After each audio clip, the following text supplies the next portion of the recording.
Transportation Planning Authority. This is the July 9th meeting of the Board of Trustees.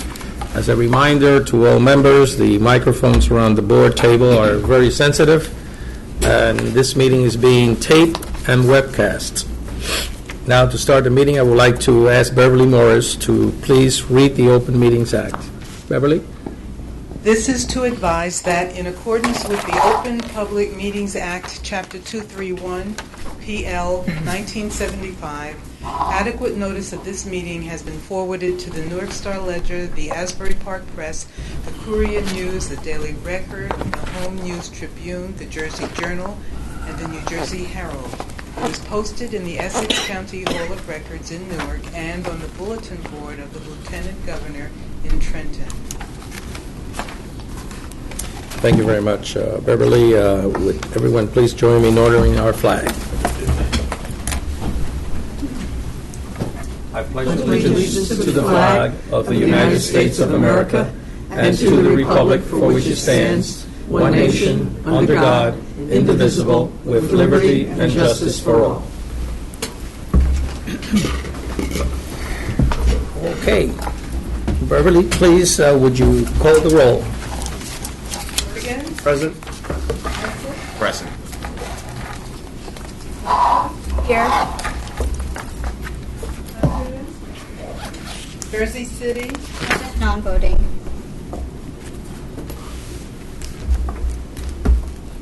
Middlesex. Here. Monmouth. Present. Morris. Present. Newark. Here. Ocean. Here. Fayette. Somerset. Present. Union. Present. Warren. Here. Governor's Office. Here. NJDOT. Here. NJ Transit. Here.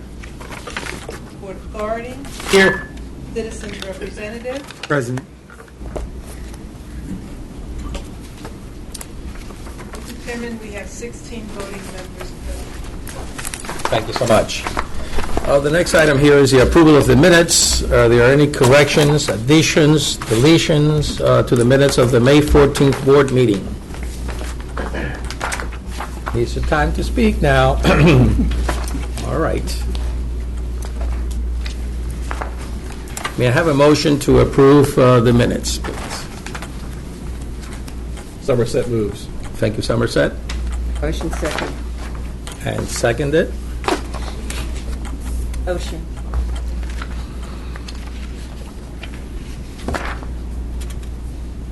Okay. Anyone's in favor of the moving of the minutes, please? All those in favor, will you say yes? Aye. Yes. Anybody opposed? So, quiet yes. Okay, I guess there's no opposition, so I guess they're passed.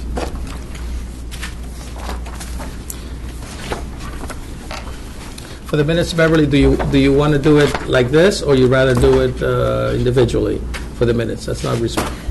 The verbal affirmation is It's fine. fine. There were no abstentions, right? No. I will. I wasn't at that meeting. So we have one Morris. abstention. Okay, minutes are approved. Thank you. Now, I'd like to take this opportunity for the chairman's report. It's not too long. Okay. First, good morning, and thank you for joining us this morning. I am pleased that David Zimmer, Executive Director of the New Jersey Transportation Infrastructure Bank, is here with us today to tell us about the exciting news opportunity for counties and municipalities to finance critical transportation projects that can improve regional mobility while promoting economic development.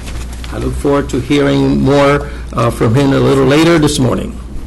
At the NJTPA, we understand that every transportation projects, from massive infrastructure projects like the Hudson River rail tunnels to a single county bridge, can play a vital part in improving our region. As I have said before, when we plan for our transportation future, there are 3 E's we must keep in mind: environment, the economy, and equity. I am happy to say that the NJTPA is doing a good work in all of these fronts.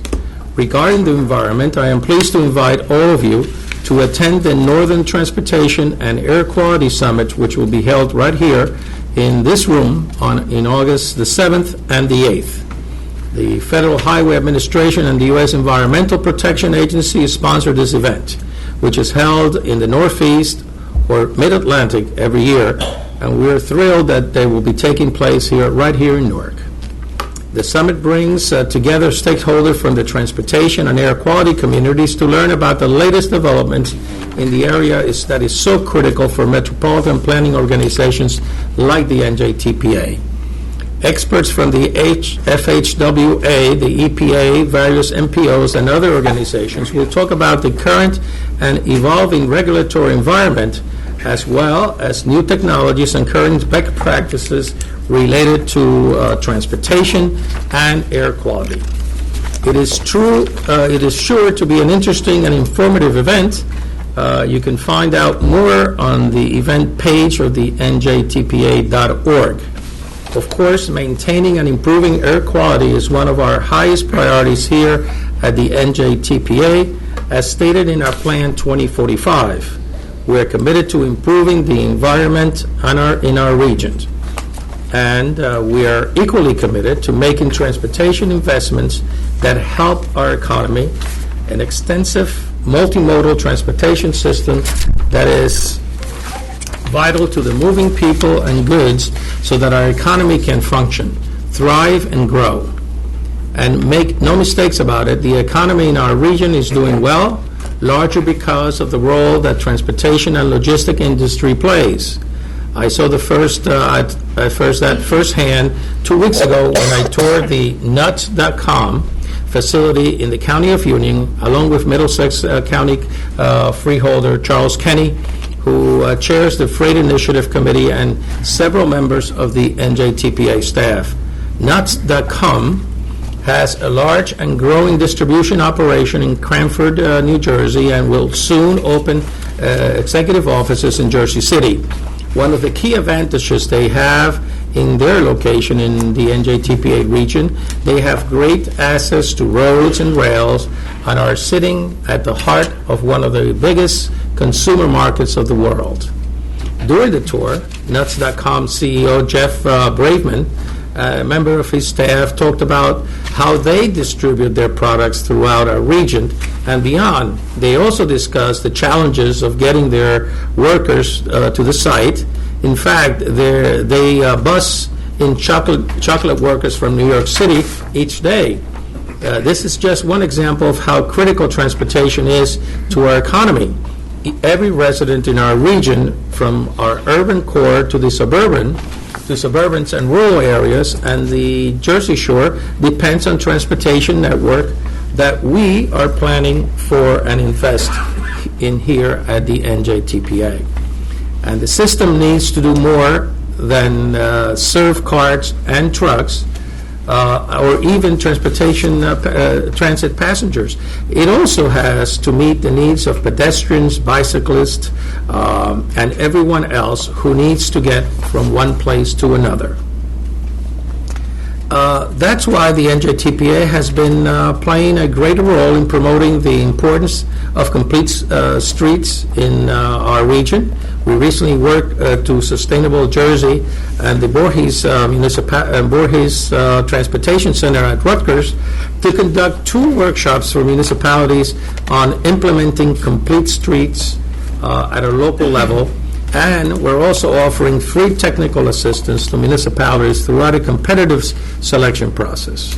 The deadlines to apply for the technical assistance program is July 27. Please visit sustainablejersey.com for more information. Now, and before I conclude, I'd like to update you on 2 very important matters here at the NJTPA. First, our search for the permanent executive director is ongoing. The position has been posted at the NJIT and NJTPA websites, and we are reviewing all applicants I am working with the other members of the Executive Committee to conduct a thorough and efficient search. Lastly, I am pleased to announce that the NJTPA has received notice of the official dates of our federal certification review. Now, this is a very important yearly review that we go under. Representative of the Federal Transit Administration and Federal Highway Administrations will be on site here at Newark on November 13th, the 14th, and 15th. I encourage all the board members and staff from the subregions and agency to participate in the certification review. I am confident that the federal government will see the great work we're doing here, the NJTPA, and give us an excellent report. And that concludes my remarks for today, and I thank you very, very, very much. DOT, is there any comments or remarks from you? No, thank you. Thank you very much. New Jersey Transit, Jeremy, any comments? No, thank you. It's a quiet today. All right. So now we'll go to a very important part of the meeting, the executive report. Murray, would you kindly present your report to the board, please? Thank you, Mr. Chairman. I'm pleased to report on a range of recent central staff activities. We've been particularly busy in recent weeks, wrapping up studies and other efforts as our fiscal year came to a close on June 30th. Before I get to that, I'll begin with a rundown of our recent Street Smart activities. Once again, we're taking our pedestrian safety messages to the Jersey Shore this summer. Planning is underway for a kickoff event in Beach Haven later this month that will include several Long Beach Island communities. We're also working with law enforcement in several locations: Atlantic Highlands, Bayhead, Bradley Beach, Long Branch, Manasquan, Point Pleasant Beach, Seabright, Toms River, and Union Beach, where we'll be distributing street smart materials to beachgoers and others in these communities.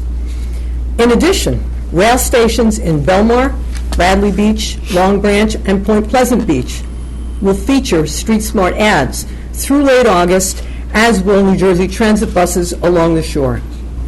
We continue to reach out to new communities about Street Smart and provide support for campaigns, including 2 training workshops this past spring and briefings to police departments in several communities. We also have 2 consultants supporting efforts to improve Street Smart.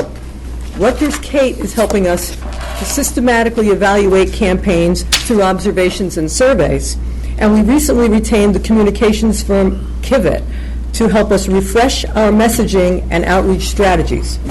This branding effort is using a technical advisory committee that includes TMA representatives and a wide range of people and organizations committed to pedestrian safety.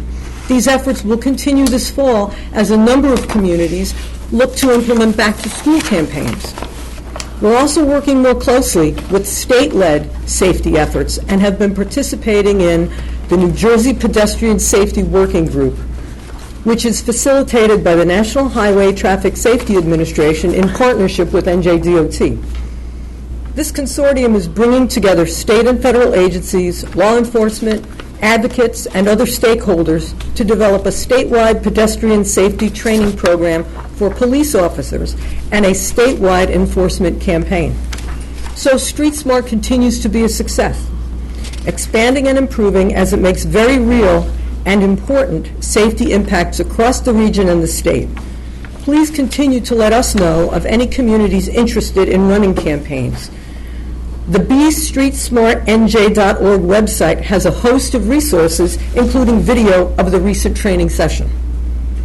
In addition to Street Smart, Central staff has been actively involved in numerous Together North Jersey meetings, workshops, and training activities. Together North Jersey has evolved into an important forum for information exchange and coordinated action in our region. This has included recent webinars focused on climate change impacts and resiliency plannings, crucial issues we all need to address. We were also active participants in the June 19th TNJ session on funding opportunities and the task force meetings that followed. This coming Friday, you can attend a TNJ Training Institute workshop on pedestrian safety. Along with our presentation on Street Smart, the event will include discussions of the state's Towards Zero Deaths efforts, project planning, and other topics. Please visit the TNJ website for further information. I will now turn to the studies we're wrapping up with the close of the fiscal year. One you'll be hearing about shortly in the Planning and Economic Development Committee report is the Morse Canal Greenway Corridor Study. In addition, as part of our Planning for Emerging Centers program, transit village studies were completed for the town of Boonton in Morris County, the borough of Freehold in Monmouth County, and a village center rezoning study was completed for Greenbrook Township in Somerset County. Other efforts coming to their conclusion include the revalidation of our transportation model and a study of pedestrian and bicycle access to transit stations. These and other planning activities are summarized in the central staff highlights distributed today in your board books. Subregions have also wrapped up a number of studies funded under our Subregional Studies program. These include Passaic County's Green Infrastructure Plan, Warren County's update of its Transportation Technical Study, and the Jersey City Pedestrian Enhancement Plan called JC Walks. Final reports for all these studies will be posted on the NJTPA website in the coming weeks. One study effort that deserves special mention is the Pilot Shared Transportation Services Mobile Application Data Support Project. This project focused on developing a General Transit Feed Specification, or GTFS, of transportation services in the region, including local bus and shuttle systems that have route and schedule information that can sometimes be hard to find. The feed specification defines a common data format for schedules and geographic information that can be entered into mobile applications and improve traveler information. The NJTPA has shared and coordinated this effort with other agencies doing similar work along the entire East Coast through partnership with the I-95 Corridor Coalition on this project. This work is a good example of NJTPA's active pursuit of cutting-edge technologies to enhance regional mobility as well as our own planning work. We've also been in the forefront in implementing performance-based planning, including performance measures and targets in keeping with federal law, as you'll hear about in the Planning and Economic Development Committee report. We've met all required deadlines in this area and have worked closely with agencies at the state level and in neighboring regions on finalizing the measures and targets. This kind of interregional and interstate cooperation is becoming an essential feature of many aspects of our work. Helping advance this cooperation is the Metropolitan Area Planning, or MAP Forum, a consortium of 9 MPOs in the urban areas spanning New York, New Jersey, Connecticut, and Pennsylvania. The MAP Forum met in Connecticut on June 4th, and the meeting included several discussions and presentations on various regional and organizational topics important to our collaborative efforts. And finally, on a related note, I recently had the opportunity to participate in the Eastern Pennsylvania Freight Summit in the Lehigh Valley of Pennsylvania, which is a center of distribution for much of the freight that travels through North Jersey. The summit, which was sponsored by Pennsylvania DOT, was well-attended and thought-provoking and served as a regional forum for leaders in the public and private sectors. We look forward to continuing joint efforts with our fellow MPOs and other agencies to address our shared goal of safeguarding the economic benefits of freight while attending to its environmental, safety, and traffic impacts. Mr. Chairman, that concludes my report. Thank you very much, Mary Min. Now we go to portion G of the agenda, which is the Project Prioritization Committee. And I'll call Freehold, my colleague Freeholder Kathy DeFilippo, the chair of the Project Prioritization Committee, to give the committee report. Kathy? Thank you, Chairman. I'm pleased to report on the activities of the Project Prioritization Committee. At the June joint meeting, the committee considered 4 action items, 3 of which are on today's agenda. The first concerns a request by NJDOT to add federal National Highway Performance Program funds to 3 projects in the current Transportation Improvement Program, or we know it as TIP. First, the project to replace the Ridge Road and Orient Way bridges over Route 3 in Bergen County is ready for authorization for construction this year, and $16.5 million are available for the project. Next, the Route 23, Route 80, and Route 46 interchange project in Passaic and Essex counties can be authorized for preliminary engineering in fiscal year 2018 and needs $2.55 million. The third project, improvements along Route 23 from Highcrest Drive to Macopin River in Passaic County, is being included in a federally funded contract covering multiple projects.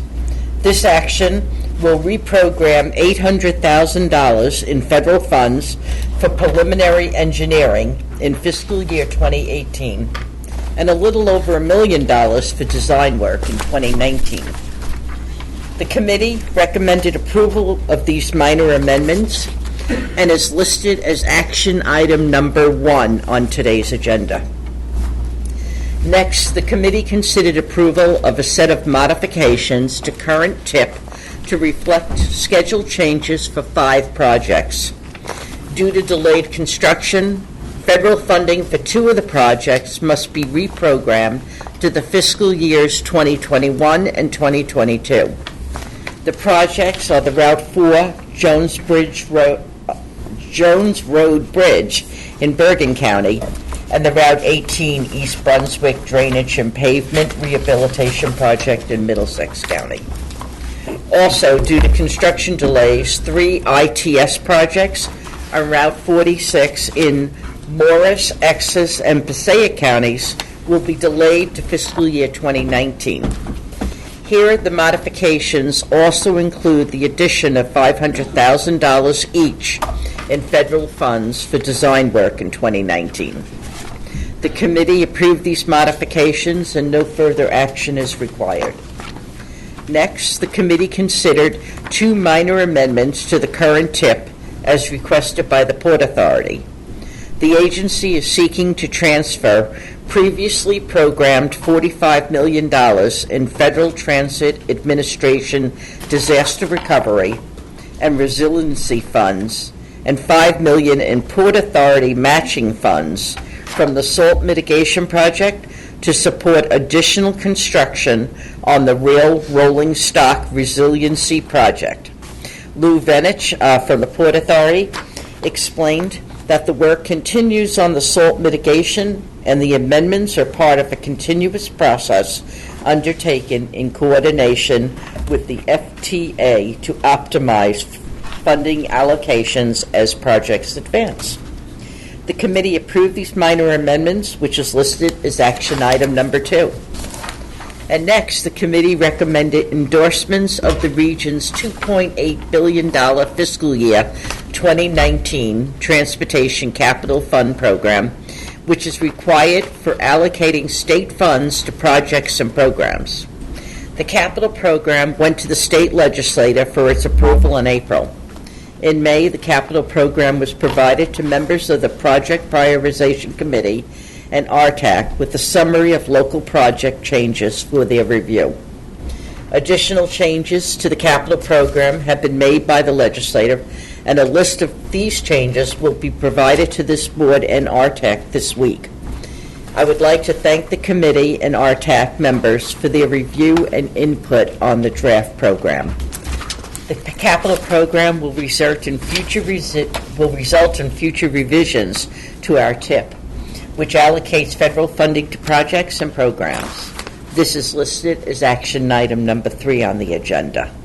And that concludes my Project Prioritization Committee report, Mr. Chairman. Thank you, Freeholder. Let's see. Number 1 is the 3 minor amendments to fiscal year 2018 to 2021 Transportation Improvement Program as requested by the NJTPA. You have a motion to approve this resolution. Morris will move it. Second. Hudson. Well, I gotta. Now we have 2 individuals. Let everybody know I'm here, you know. By all means, my senior colleague should... Senior colleague there, okay. All right, he's giving it up. Any comments from the board members on these particular items before we take it to a vote? Okay, no comments at all? Beverly, can we go to a vote, please? Roll call. Yes. Essex? Yes. Hudson? Yes. Hunterdon? Yes. Middlesex? Yes. Monmouth? Yes. Morris? Yes. Newark? Ocean, Yes. Yes.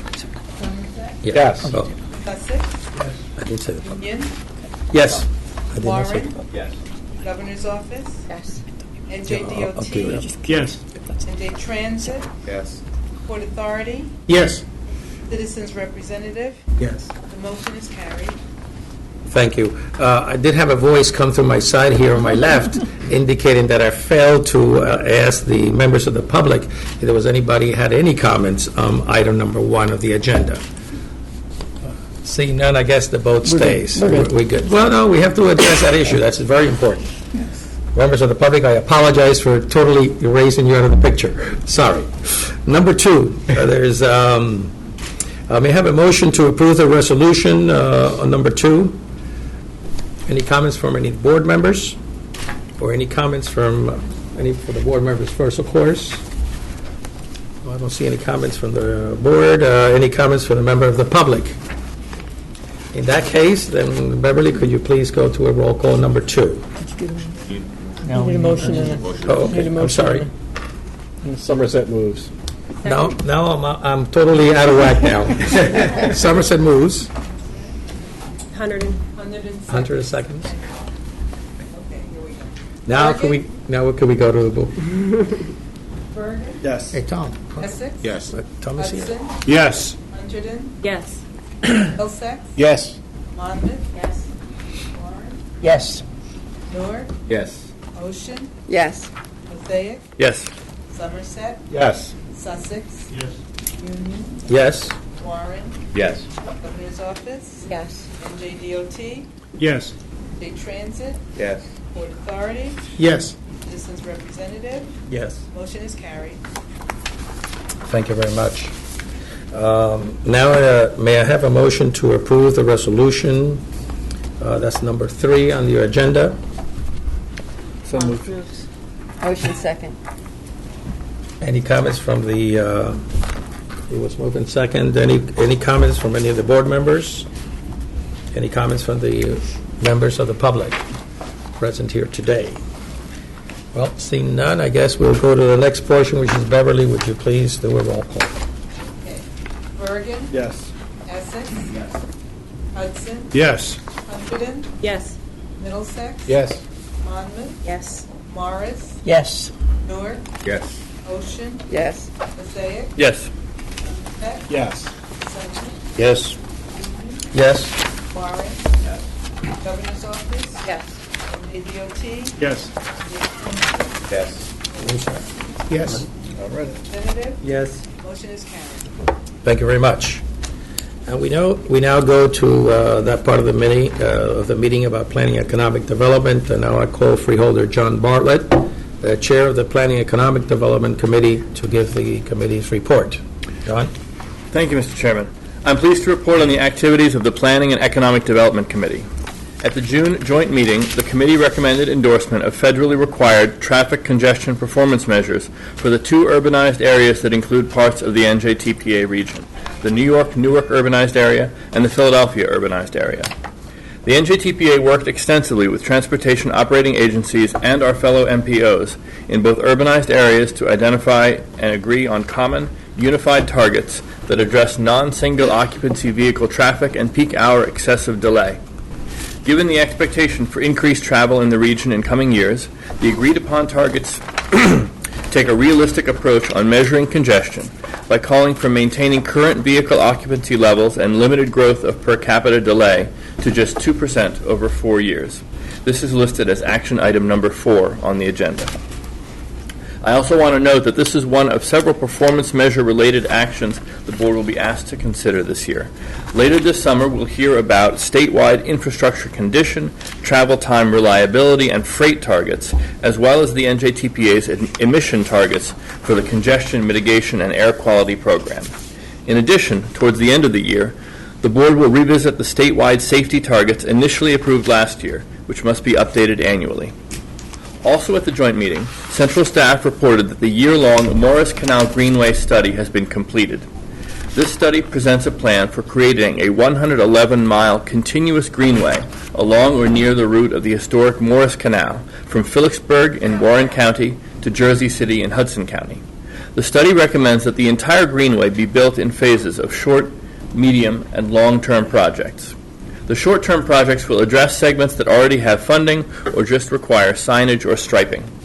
Long-term projects are expected to take more than 10 years to complete due to cost, complexity, or the need to acquire property. The study also included development of design guidelines aimed at tying together the various segments of the greenway into one unified trail. The guide helps ensure that signage and other features accurately represent the history, character, and contemporary role of the greenway, which is expected to connect communities, foster pride, celebrate history, and bring economic, environmental, health, and social benefits to the region. As part of this effort, the consultant team also researched different organizational structures that could oversee the greenway in the future, including everything from an informal committee, like we now have with the Morris Canal Working Group, to a congressionally designated National Historic Trail, like the DNR Canal. This report, which will be available shortly on the NJTPA website, recommends establishing a single nonprofit organization to oversee the greenway in the future. How this organization will be formed and who would be involved will require further discussion. That concludes my report. Thank you very much, Freeholder. Item number 4 is the endorsement of the established traffic congestion performance measure targets for the New York, Newark, and Philadelphia urbanized area. May I have a motion to approve this resolution? Morris will move it. Second. Okay, well, I heard Morris moving it and second that it came from two sides. That Middlesex? Yeah, it actually was. Okay. We're going to hold you aside, sir, for the next one. You tried very hard. We can always use- I try to be helpful, and my timing is always a little bit off. We appreciate it very much. Now, are there any comments? Well, first of all, we do have the mover and the second, so now we go to any comments from any board members about this particular item. Okay, seeing none. Anybody from the audience have any issues on this particular item? It's very interesting. Also, therefore, could we go to a roll call, please? Bergen? Yes. Essex? Yes. Hudson? Yes. Hunterdon? Yes. Middlesex? Yes. Monmouth? Yes. Morris? Yes. Newark? Yes. Ocean? Yes. Fayette? Yes. Somerset? Yes. Yes. Union? Yes. Warren? Yes. Ms. Office? Yes. NJDOT? Yes. NJ Transit? Yes. Port Authority? Yes. Citizens Representative? Yes. Motion is carried. Thank you very much. I now call on Freeholder Charles Kenny, Chair of the Freight Initiative Committee, to give a committee report. Freeholder? Thank you, Mr. Chairman. I'm pleased to report on the June meeting of the Freight Initiatives Committee. First, thank you to Freeholder DiFilippo for chairing the June meeting. The meeting featured 3 presentations on food manufacturing and production in our region. We heard first from Nolan Lewin, Director of the Rutgers Food Innovation Center in Piscataway. Nolan noted that the New Jersey food industry and agricultural sector includes 50,000 food manufacturing companies and 9,000 farms, as well as many research and development facilities, distribution centers, and retailers. Together, they form a $126 billion industry with more than 440,000 employees. Nolan noted that Rutgers University supports the sector through its operation of Agricultural Experiment Station in New Brunswick and Food Innovation Centers in Bridgeton and Piscataway. The Food Innovation Centers provide resources to startups and established food companies, including training, research, business support. Nolan noted that several success stories such as Impossible Foods, a startup company that brought a new meatless burger to the national market. Next, we heard from Alex Radicki, plant manager at AeroFarms, located right here in Newark. This vertical farm uses aeroponic technology to produce leafy greens and herbs without sunlight and soil, and packages them for distribution to retail outlets and high-end restaurants in the region. Alex showed how vertical farming, in comparison to traditional growing methods, can increase efficiency while conserving water, reducing soil erosion, and limiting the use of fertilizers and pesticides. The AeroFarms plant uses an environmental controlled indoor stacking system, which requires much less land to grow produce. It employs a misting system that saves water and a reusable cloth growing medium. The company uses its own trucks for the delivery and plans to build more facilities that will be closer to wholesale providers. The committee also heard from Eric Hollick, Director of Business Development at Port Jersey Logistics. The business operates 3 companies providing transportation and warehousing services to mostly smaller regional clients. 90% of the products they handle are food and food-related products. Eric noted that the company's operational challenges include hours of service rules enforced through electronic log devices that have reduced driver availability and increased freight cost. Continuing congestion at some port terminals and railcar height and weight restrictions on parts of the region's rail network that have not yet caught up with the national size standards for rail freight cars. The NJTPA is working to address this issue through our Freight Rail Initiative Industries Opportunity Study, or FRIO. The meeting also included an update on port business by Port Authority. Since the Bayonne Bridge roadway was raised a year ago, the agency reported that vessels holding as many as 18,000 20-foot containers equivalent units have berthed or are anticipated to call at port terminals. Over 100 vessels in excess of 9,500 TEUs have come to Newark, Elizabeth, Staten Island, and Port Jersey. This past quarter, cargo volume increased by 6%, and imports are up over 10%. Mr. Chairman, that concludes my report. Thank you very much. I would now like to introduce our guest speaker, David Zimmer, Executive Director of the New Jersey Transportation Infrastructure Bank. David is a finance industry veteran who has led New Jersey Environmental Infrastructure Trust, the forerunner of the Infrastructure Bank since 2010. He'll be talking about the exciting opportunity for local governments to get low-cost financing for transportation projects. Please welcome David Zimmer. David.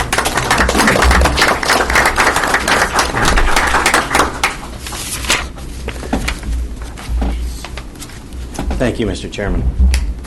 I passed out a copy of what you're going to see on your screen.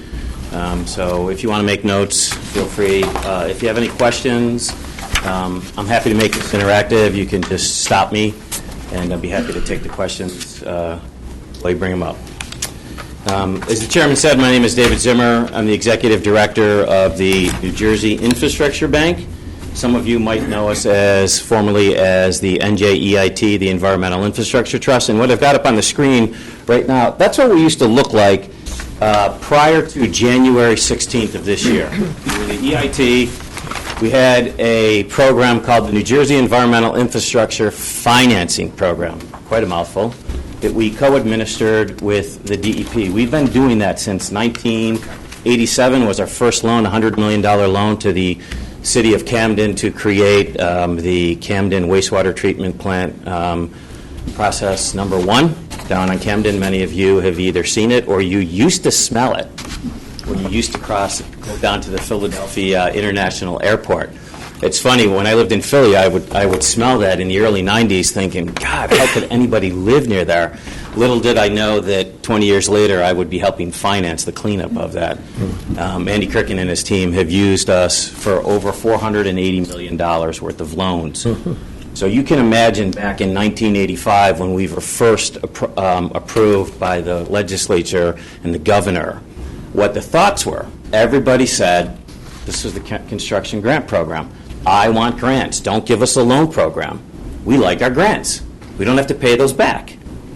And that program, because it's a revolving fund, the state now has over $3.2 billion in funds that the federal government and the state have provided to this program to finance water infrastructure projects. We've made over $7.2 billion worth of drinking water and wastewater projects to local municipalities and counties, and have saved over $2.4 billion in interest cost to those same borrowers. So that's what we used to look like.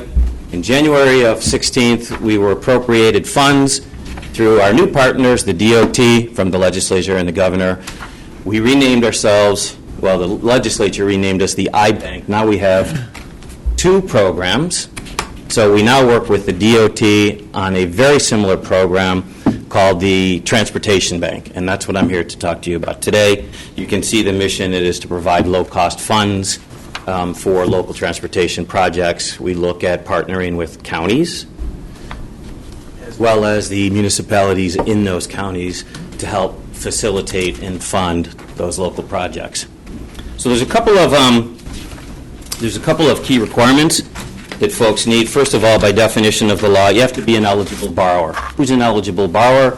It's a local government unit is defined by the state, which is a county, municipality, transportation authority, or any political subdivision that is set up to construct, operate, or maintain transportation systems. Okay? So you have to be an eligible borrower. You also have to have an eligible project. First and foremost, a project is only eligible if the DOT puts your project on the project priority list, what we call the PPL for short. The project priority list is a list every quarter. We get a list from the DEP, we get a list from the DOT. It includes your name, the borrower's name, the project sponsor's name, the amount of money that you want to borrow, and a description of the project. And we put that list together and we submit it to the legislature. If you're not on that list, we cannot get you any funds. Getting on the list is relatively easy. You either call up the DOT or the iBank and you let us know.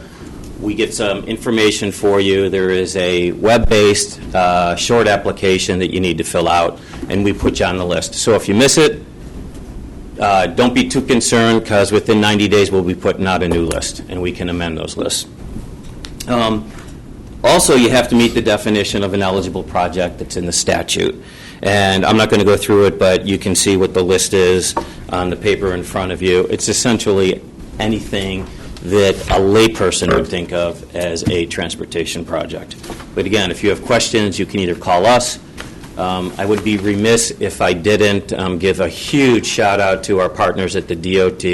This program is under Assistant Commissioner Mike Russo, who I'm sure most of you know, and it is specifically under the Local Aid Infrastructure Fund run by the very capable Lane Rankin and her team. So you can either go through them or you can call the iBank. Some of the processes, just to get you familiar with what will happen.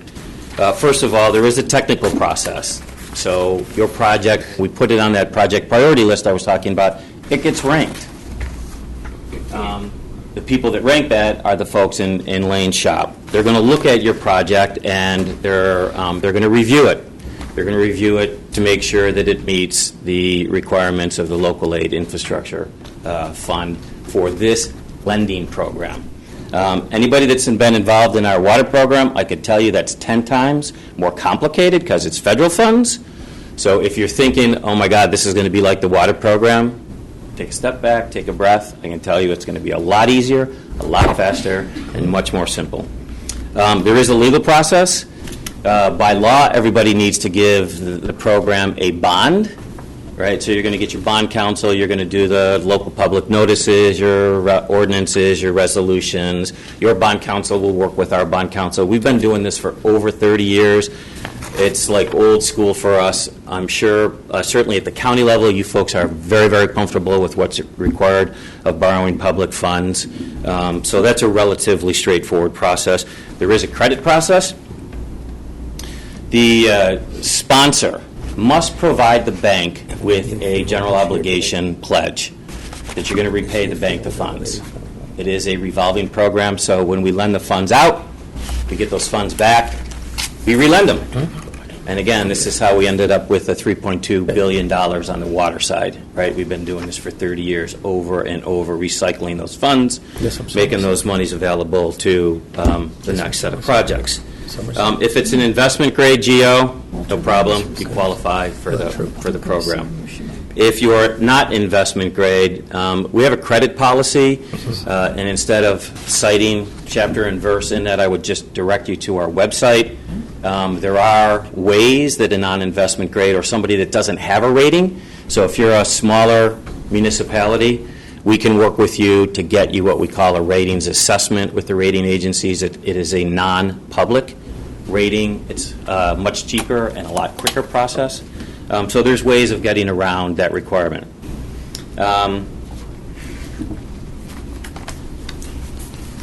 Okay, here we go. And then lastly, the application and the borrowing process. So one of the nice changes that we made to the water program is it used to be annual, based on the legislative process as well as our borrowing process. We changed that because we appreciate the construction projects happen when they need to happen, not based on some schedule from the legislature or some schedule when we're going out to bond. So we changed it, and we're copying this on the transportation side, rolling applications. If you got a project you want to get done, give us the information. We'll get the project on the project priority list. You won't be able to go through and get all of your permits and get the review done before I can get you on the project priority list so that you're eligible for money. That's how fast this is, all right? So, again, we'll work with you on your submission. Like I said, the first thing that you need to do is you need to get in front of the DOT. They're going to look at and determine that your project's eligible. They'll rank it. They'll put it on the project priority list for us to submit. You also need to provide engineering and financial information, so this is where we come in and we do the credit work. We will hold a pre-application meeting, so we'll bring together your engineers, your financial folks, your bond counsel. We'll sit down and either do a meeting or a conference call, whatever your pleasure. We want to make sure that when you walk out of that meeting, you know exactly what's going to be required in order to move your project forward, whether it's on the technical side, whether it's on the legal side, or on the financial side. And you'll walk away with faces and names of who you need to be speaking with to make sure that your project doesn't get stalled. We take a lot of pride in the fact that your success is our success. So I can tell you, it has been my mission for the last 8 years to make sure that every project that is eligible for funding, that wants funding, receives funding in a timely manner. And I will tell you now, if it doesn't, and you have an issue with that, call me directly. I will make sure that things move. When we give you a short-term loan, right now, this is, so you're going to do your planning, which is what this board is all about, right? When you have the planning set up and you're about to move to your engineering design, that's when you want to approach us. Right? Part of this program, yes, it's to make sure that the projects get constructed, but it's also to make sure that your process is seamless.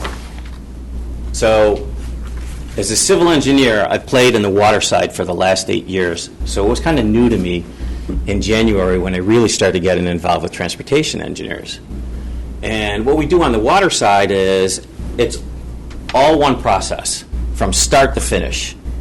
And I understand here, so you do the planning, and then you do your engineering design, and maybe you get the grants, maybe you don't. You hold on to it for a bit, and then you do the construction. This is this short-term loan program that we have before you get long-term financing. Those funds are available to pay your consultant engineers, to pay your admin costs, to pay your legal expenses, to make sure that you actually have cash flow to pay your contractors if you want to start your project before you find out whether or not you're going to get grants. I understand that a lot of people don't want to do that until they get the report from the DOT every single year on how much money they're going to get. But not everybody wants to do that. So this is a very inexpensive way to come in and get access to working capital. I have a board meeting actually in another 2 weeks, and one of the things that we're doing at the board meeting is we're asking our board to set the short-term rate at 1.5%. If anybody's looked at the U.S. Treasury curve in the last month, one-year T-bills are actually north of 1.5%. So the federal government can't even borrow money for a year at this rate. All right? So again, there aren't any upfront fees that you would be paying. We actually, if there are, we lend you those fees and we defer that all until your long-term loan. So the way that the short-term program works is you sign up for funds to pay all of your engineering costs, all of your soft costs, go right into construction. When construction's complete, we will term you out with a loan that is up to your useful average life, but no more than 31 years. That's our statutory maximum. So if you have a bridge that's going to be 50 years, I can lend you money for 31 years. If you have a culvert that's only going to last for 20 years, I can lend you money for 20 years. But getting back to the short-term loan program, so what will happen is it's a draw program. So unlike a band, you only pay money on the funds that you've borrowed starting when you borrow them. So if you don't draw any money for 6 months, you don't owe any interest. If you have a $2 million loan and you give us a draw with invoices for $400,000, your interest starts accruing on the $400,000 on the draw. 1.6, that just sits in a bank account. We'll give that to you the next time you draw, again and again and again. If you need more money, you have change orders. That short-term loan is so easy to amend. It's a one-page amendment where we change either the maturity date of the short-term loan, the dollar amount of the short-term loan. So again, we try to make the short-term loan program, I always call it bands on steroids, because it's better than a band. All right. So if you are an engineer like me, and you like pictures better than words, this tells the story. There's actually an adding mistake, I'm embarrassed to say it right here. But we get $22.6 million every year from the state through the local aid fund. We're peeling off, this year, we're peeling off $1.1 million. That'll leave us with $21.5 million. There's the mistake. I'm going to leverage that. I'm going to leverage that so I can get more funds. I'm going to turn I'm going to give $2 million to a bank as a reserve fund, so I'll have 19.5 left, and they're going to give me the ability to draw $19.5 million of private funds. And I'll pay the interest on that. Okay? So I'm going to end up with $39 million worth of funds. And we're going to do that next year. So in 2018, this is what we received. So for 2019, when we get the funding for this fiscal year, I'll have roughly $78 million for transportation projects. We're going to put it in the short-term loan program to help fund, the engineering and construction of $78 million. And again, at least for SFY19, any of those draws, if the board does decide to follow the resolution, will be at 1.5%. So, what are the takeaways? Start your process at our website is njib.gov, and you will see when you go to njib.gov, there's a water section and a transportation section. And the water section is under the NJEIT, the Environmental Infrastructure Trust. The transportation side's under its sister department, the Transportation Infrastructure Bank. If you click on that, and there will be a ability for you to apply, or you can just type in that URL. And there is a series of questions that it will ask you about. Page 1 is actually about the project sponsor. Page 2 is about your project. You give us that information, and that's literally the core for the DOT to start and rank your project, and for us to contact you and start talking about financing. The second thing, the contacts. So you all have my card with my name on it. If I'm at my desk, I do answer my phone. Happy to talk with you and help you walk you through this. The people that work with Lane and her team, Frank Scangarella, there's his direct. He's our COO for transportation and our assistant director. And then George Roland is a civil engineer that I have on my staff. That's our project manager. And then thirdly, and very importantly, we have a handbook that we're putting out with the DOT. It is a step-by-step guide on the transportation program. I just saw it for the first time last week. I made multiple corrections to it, gave it to my staff. I've asked them to get me their comments back by this Wednesday. So unfortunately, this board meeting was a week shorter than what I needed. We've already got the webpage up. It is at njtib/handbook. My goal is to get that handbook up on Friday. If I'm wrong by 48 business hours. So sometime within the next week, you will be able to go to that website. And like I said, it is 17 pages of everything you need to know on this program and a lot of appendices. And again, there's my contact information. Are there any questions from the board?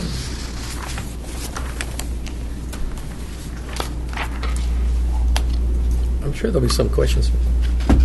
Any questions, folks? Very quiet. Mr. Chairman. I'm sorry. Oops. I was going to say, you're talking about short-term loans. I can't see. Sorry. There is, the loan program is a combination of a short-term loan to get your engineering and your construction done, and upon completion of construction, we term that out into a long-term loan that is either the shorter of your useful life or 31 years. But you were saying that the short-term could be adjusted as needed, Yes. if I understand correctly? Yes. Okay. So the statute right now limits us to 3 full fiscal years. The legislature did vote to change that. There's 2 additional years for engineering design, up to 2 years. So if your engineering design takes 15 months, you'll get 15 months plus 3 full fiscal years to finish the construction. If it takes 28 months, you'll get 2 years and 3 full fiscal years to finish that in the construction. And then we will term you out at completion of construction. Thank you. Go ahead. So, with environmental infrastructure projects, there's usually user fees associated, Yes. right? So There are fees. water and sewer fees for residents. How do user fees impact your project prioritization, or is there an impact? So the user fees, sorry, I'm Italian, I'm so used to talking with my hands. The user fees, we don't charge user fees, right? Those user fees either come from the utility or the municipality or the county that has the utility authority or the water department underneath. Sure. Right? The program charges fees to pay its administrative stuff. That's different. On the transportation side, the program will still charge administrative fees to manage its administration. As far as user fees, most of these roads on the local side, I would assume, are going to be non-toll based, so they would be coming out of, I would assume, just the general budget, like any other transportation program. One of the major things that I forgot to mention, apologies for this, is what makes this program so attractive is that when you long-term finance, 50% of your funds will be at 0%. Okay? So what we do is we're going to give the funds that we get through the DOT out, that the state gave us out at 0%. Any of the funds that we borrow through bond proceeds will be passed through at our AAA rate. So if you're a AAA borrower, you basically get half of your interest for free. Most of our borrowers on the water side are municipalities. The average rating of the municipalities in the state of New Jersey is A+. The difference between where a AAA borrower like AAA rated counties or the EIT program can borrow versus where a single A+ borrower can borrow these days is around 60 to 75 basis points depending on the municipality. So I really didn't go through it, but if you're a AAA rated county and you come in through us and you borrow for a bridge program for 30 years, you can expect to save 26 to 30% of your interest cost by coming through the program as if you had borrowed all of those monies on your own. I will tell you, when you go back to the start of the EIT program, right, and we want a grant, don't take our grant program away. We don't want loans. We want grants. We are a grant program. I tell that to every water customer I go to. We are a grant program. We just give our grants on the interest side rather than the principal side. So you think about it, if you're a CFO, well, actually, you counties, you run by your budgets, your annual budgets. I've learned that in the last 8 years for sure, right? Here's how much money we have to spend. You go figure out on your project priority list what fits. That's what you get to spend. If you're a CFO, you're looking at your annual debt service, and that's what you're telling the mayor or the county executive. Here's the debt service that we can afford. Therefore, if we're going to borrow at these rates, here's how much of the projects we can do. So if you're the CFO, you don't really care if your $110,000 annual debt service is 70% principal and 30% interest, or if it's 90% principal and 10% interest. That 90% principal, which is the loan program, and since you're getting 0% financing on half of it, your interest cost is less, it works out to be the same. This program is a 26 to 30% grant program. And that's how you need to look at it. That's how you need to sell it to your finance folks. And if you need help doing it, we run the numbers. Be happy to come out to your counties and spend the time educating folks.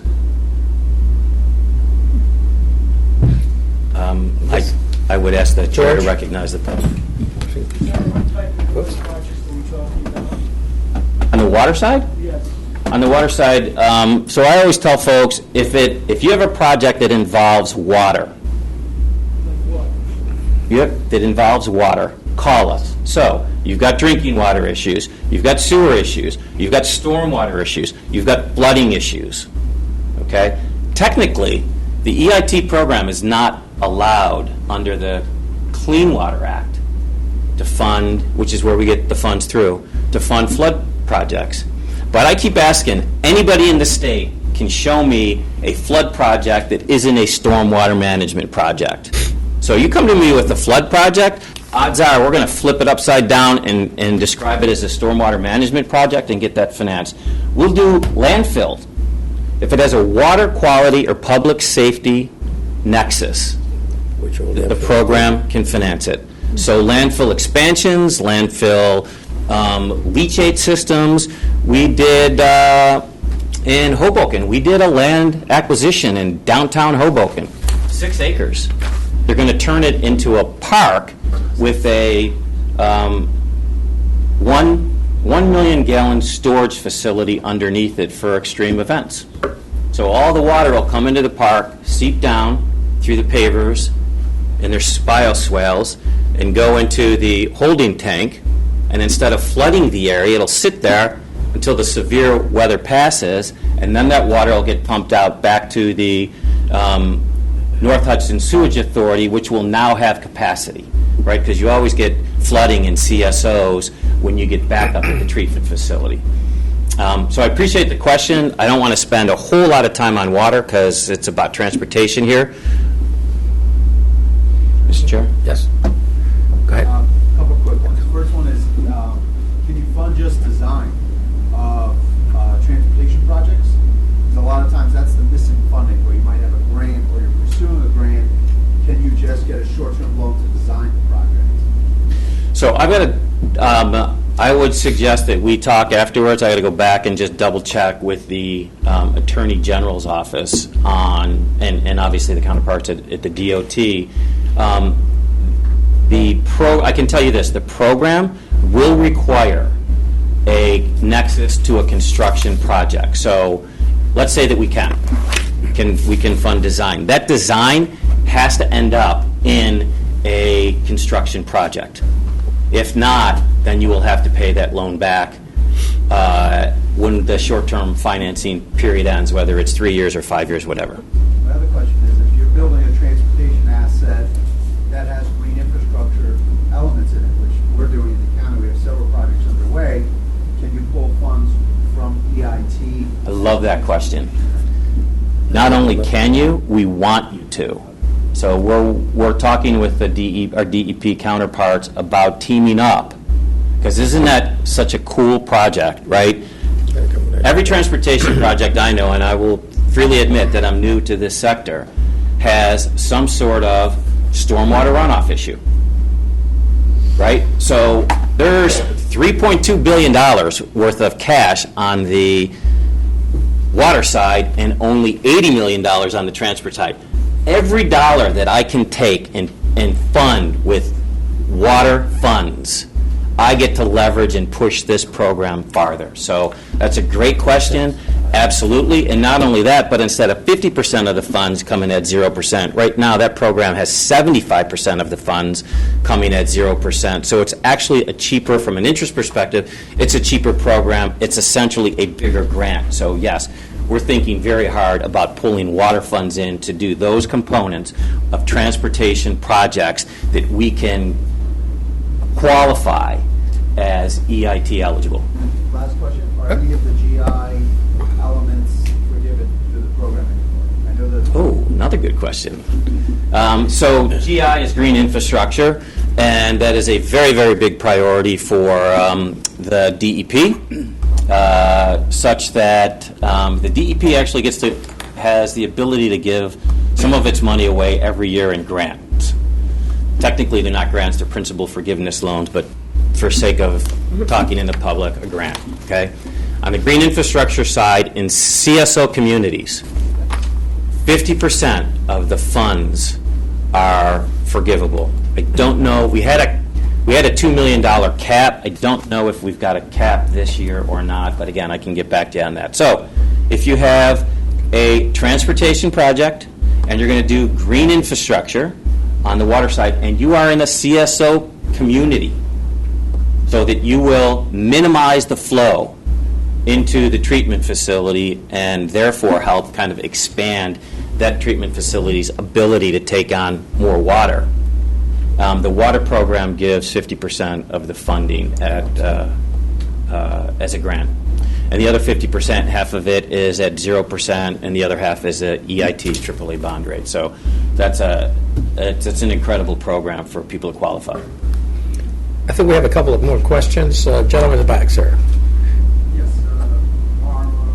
iPads or iPlanes? They are. They are part of, as defined in the transportation project. I think Senator Greenstein was a huge proponent of getting that in the bill. I'm sorry? Yes. Yeah, project's a project.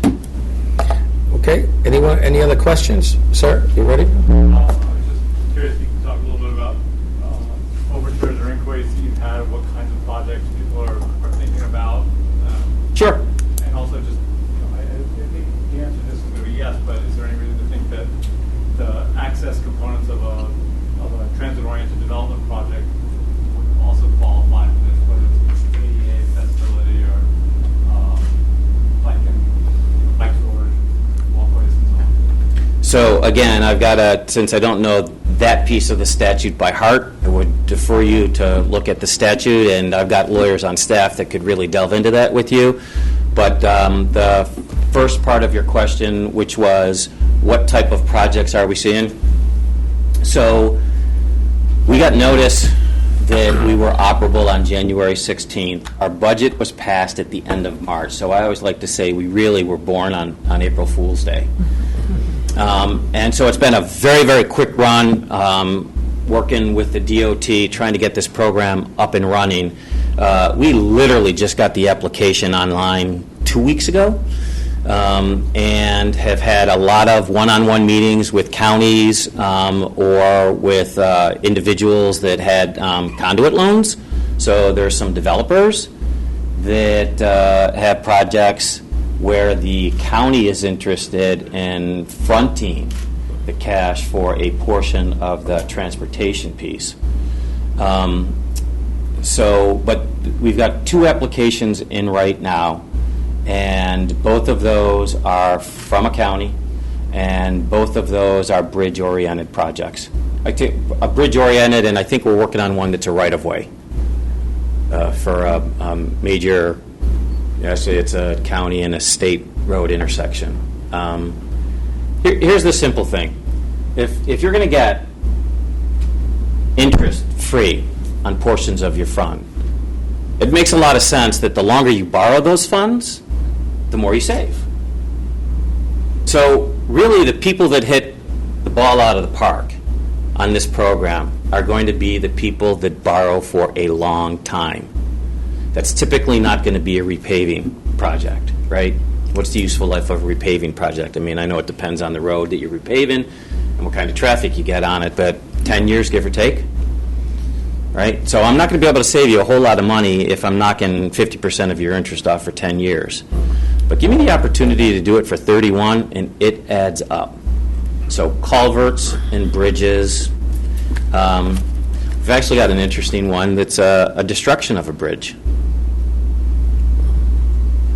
What's the useful life of that? Not too long. Talking to lawyers, that's all I can say. Okay, any other questions? That was interesting. That's a good question. We appreciate very much you coming out, David Zimmer. I tell you, it's extremely interesting. I want to think about a little more about the combination of, in order for a project to get on a tip, at least here, it has to have financing behind it. So in terms of timing, I don't know how that would work. I think something that we have to really look at. I think it's a great opportunity for municipalities or counties who want to do projects on their own without the necessity of the federal government or the DOT, which there are some out there. No doubt that this is a great opportunity.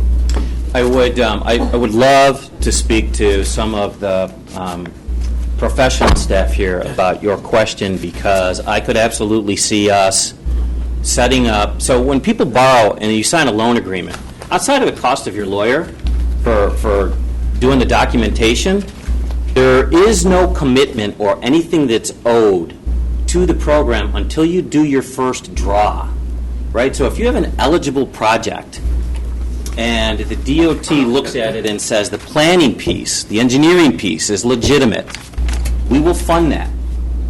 We can sign a loan document. I'm not giving anybody cash, but we can sign a loan document for that piece right away, such that if they come and are looking for TIP eligibility, you would have a loan agreement there that says this entity is willing to borrow, in fact, has already closed a loan, so should they need the funds, they're sitting over at the Transportation Infrastructure Bank. Well, the reason why I say that is because I've had experiences over the years sitting on this board where we had projects that originally were funded in the TIP and in the DOT actual budget, and then removed, and therefore, once that happens, the project is dead from a TIP perspective. Right. It doesn't mean that it's dead, but it means that now you have to go out and secure funding for these kinds of projects, and which makes it very interesting. I don't know to what degree many counties, I'm sure, are in a position to actually run some of these projects, but that's very interesting. I'm going to look deeper into that particular question that I just asked. Okay. Again, thank you very much. Thank you for the opportunity. I think we've been enlightened. Thank you. There's money out there. Okay, the next part of the meeting is the public participation. We now turn to the public portion of the meeting. As in the past, we advise members of the public that we have a 3-minute time limit on comments.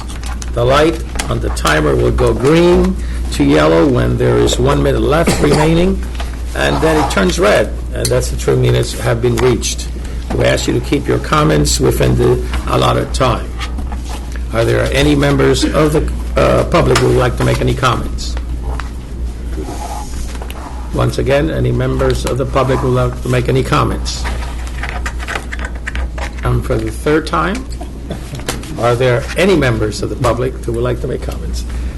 Seeing no one, I must make an announcement that time and place of the next meeting is, and the NJTPA will be held in September the 10th. That's a general meeting at 10 o'clock in the morning at the NJTPA office here in 1 Newark Center. That's 1085 Raymond Boulevard, 17th floor in Newark, New Jersey. And after that, I call for adjournment. Members of the board? Moved and second? Second, is that by voice vote? Anybody against closing the meeting? Well, I guess that passes. Thank you so much. Have a great day. Enjoy the beautiful weather and the rest of the summer. Yeah, I think that question I asked about First day of summer camp. I can do it as an excitement. I said it every day. But I wasn't